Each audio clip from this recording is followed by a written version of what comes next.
بسم الله الرحمن الرحيم اعوذ باللہ من الشیطان الرجیم بسم اللہ الرحمن الرحیم اللہم صلی علی محمد و آل محمد۔ مومن کرام، ماہ مبارک رجب رواں دواں ہے اور اس مبارک مہینے میں بہت سے ایسے اعمال ہیں کہ جن اعمال کو انجام دے کر انسان اللہ تعالیٰ کی رضا و خوشنودی حاصل کر سکتا ہے۔ یہاں تک کہ حضرت امام موسیٰ کاظم علیہ السلام نے ایک عمل جو اس مبارک مہینے کا عمل ہے وہ مولا نے بیان فرمایا اور پھر فرمایا کہ جو شخص یہ عمل انجام دے گا تو اس شخص پر جنت واجب ہو جائے گی۔ اور وہ عمل کیا ہے؟ مولا امام موسیٰ کاظم علیہ السلام ارشاد فرماتے ہیں کہ جو شخص ماہ مبارک رجب میں ایک روزہ رکھتا ہے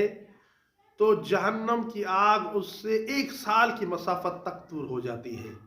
یعنی بہت دور ہو جاتی ہے جہنم کی آگ اس شخص سے کہ جو شخص اس مبارک مہینے میں ایک روزہ رکھتا ہے۔ اور پھر امام موسیٰ کاظم علیہ السلام نے ارشاد فرمایا کہ جو شخص اس رجب المرجب کے مہینے میں 3 روزے رکھتا ہے، 3 روزے صرف رکھتا ہے، تو مولا نے فرمایا کہ ایسے شخص پر جنت واجب ہو جاتی ہے۔ تو عزیزان محترم، مومنین کرام، اس مبارک مہینے میں روزے ضرور رکھیں، اگر ہو سکے تو 3 روزے رکھیں کہ مولا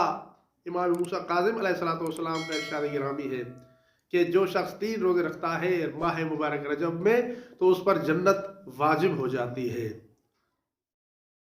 اگر ہماری یہ ویڈیو آپ کے لیے ہیلپ فل رہی ہے تو ہمارے چینل کو سبسکرائب کر لیں اور ویڈیو کو لائک بھی کر دیں تاکہ ہمیں اس جیسی اور ویڈیو بنانے کے لیے موٹیویشن مل سکے۔